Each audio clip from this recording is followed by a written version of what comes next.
का पेच है। शीतल सिंह, अभी तक तो ये घूम रहा था, ये पीयूष गोयल का बयान मैं आपके लिए थोड़ा सा पढ़ देती हूँ। पीयूष गोयल, जब ये बवाल मचा कि भाई हम क्यों खरीदेंगे $500 बिलियन अमेरिका से, डोनाल्ड ट्रंप क्यों बताएंगे हमको, तब पीयूष गोयल सामने आए, वाणिज्य मंत्री, इस देश के कॉमर्स मिनिस्टर, और उन्होंने कहा कि फाइनल डील साइन नहीं हुई, हमने एग्रीकल्चर को और डेयरी को इस डील से बाहर रखा है।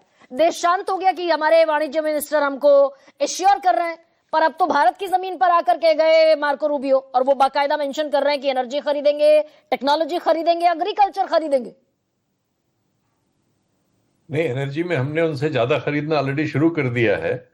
एग्रीकल्चर में भी उनकी कुछ बातें हम मान चुके हैं। कपास पे हमने जो अपना इंपोर्ट ड्यूटी थी वो हटा दी थी उनकी वजह से।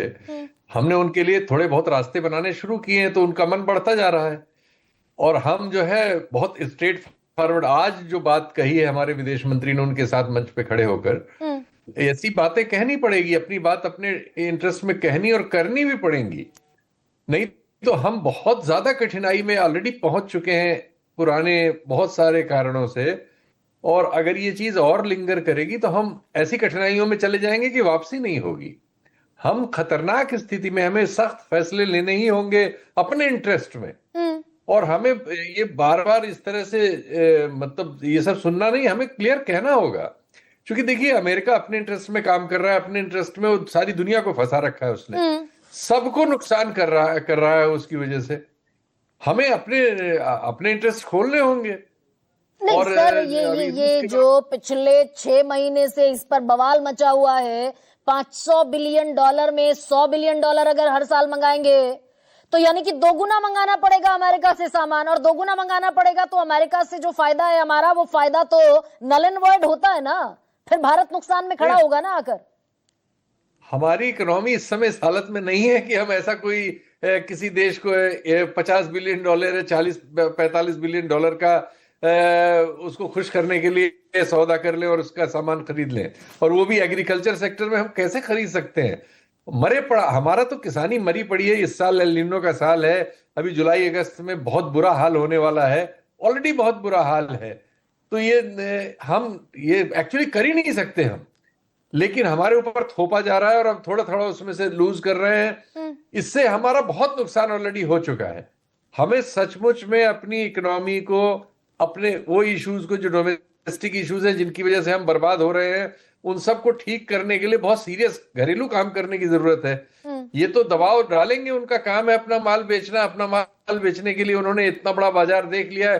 कुछ हमारे लोगों की कमी रही है जिससे उनको ये सब मौका मिल रहा है और वो बढ़ते चले जा रहे हैं। लेकिन हमें बहुत सख्त फैसले अपनी इकोनॉमी के लिए, अपने देश के लिए इस समय लेने होंगे। और ये मैसेज आज देना चाहिए था क्या सर? आज अगर एस जयशंकर ने बाकायदा कहा Indians first and India first, अगर हम ये कह सकते हैं मार्को रूबियो के सामने कि हम जहां से सस्ता मिलेगा अपनी ऊर्जा आपूर्ति सुनिश्चित करेंगे, तो एस जयशंकर ये कह सकते थे कि ये जो बयान है $500 बिलियन का, हमारा इस पर एक मुख्तलिफ स्टैंड है। नहीं, उन्होंने चूंकि इस बगल में खड़े होकर उन्होंने भी नहीं कहा ना, ये 500 बिलियन वाला उन्होंने अकेले अलग कहा है, अपने ट्वीट में कहा है। हाँ, ट्वीट किया है अपने। तो अब चूंकि यहाँ इस प्रेस कॉन्फ्रेंस में नहीं कहा, इसलिए हम ये बेनिफिट ऑफ डाउट देंगे। देखिए, झगड़ा तो नहीं कर लेगा भारत अमेरिका से, लेकिन हमें अपनी रीढ़ तो सीधी करनी पड़ेगी। अगर हम ये नजर आएगा कि हमारी रीढ़ सीधी नहीं है और हम हिचकते हैं या हम दबाव महसूस करते हैं, तो वो हम पे बहुत नुकसान हमारा कर देंगे। नहीं, अब कांग्रेस कह रही है कि मार्को रूबियो ने बताया कि ऑपरेशन सिंदूर पर हॉल्ट लगाएंगे, वो हॉल्ट लग गया। मार्को रूबियो ने बताया कि वेनेजुएला के राष्ट्रपति भारत आएंगे, भाई हम क्यों नहीं बता रहे हैं, वो वेनेजुएला के राष्ट्रपति अगले हफ्ते अगर आते हैं तो उस पर पुष्टि हो जाएगी। और मार्को रूबियो ही बता रहे हैं कि भारत खरीदेगा हमसे। नहीं, यही सब अमेरिका के राष्ट्रपति बाकायदा वो पॉडकास्टर का एक जो पॉडकास्टर का पॉडकास्ट है जिसमें वो भारत को हेल होल कह रहे हैं। नहीं, वो हमारे यहाँ उसको वो ट्वीट कर देते हैं। वो हमारे यहाँ आके हमारे मुंह पे बहुत बातें कह जाते हैं, कह गए हैं। उन्होंने तो ये कहा कि हम भारत को चीन की तरह विकसित नहीं होने देंगे। उनके एक अधिकारी आके हमारे यहाँ बोल के गए। तो वो तो बहुत सी बातें हमारे खिलाफ बोल के हमारे मुंह पे जा रहे हैं।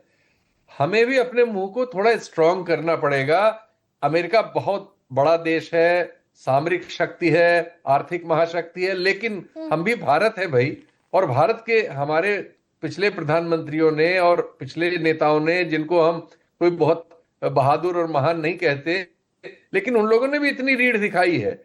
इस डिस्पेंसेशन को भी अपनी रीढ़ को सीधी करनी पड़ेगी अपने इंटरेस्ट में। और हम जो जिस इकोनॉमिक हालत में है, हमें सिर्फ अमेरिका से रिश्ते का सवाल नहीं है, बहुत सारे मामलों में हमें बिल्कुल बड़े फैसले लेने ही लेने होंगे। क्योंकि ये 2 महीने 3 महीने के युद्ध से पहले भी 2-3 सालों से हमारी जो आर्थिक हालत खराब हो रही है, एफडीआई नहीं आ रहा है, एफआईआई बाहर जा रहा है, ये सब जो हो रहा है, हम बहुत कठिनाई में पहुंच चुके हैं। और हम और ढील दे के और लीवरेज किसी दूसरे देश को नहीं दे सकते कि वो हमारे बाजार में तो अपनी हम है डंपिंग नहीं इस करके स्थिति में, ठीक है।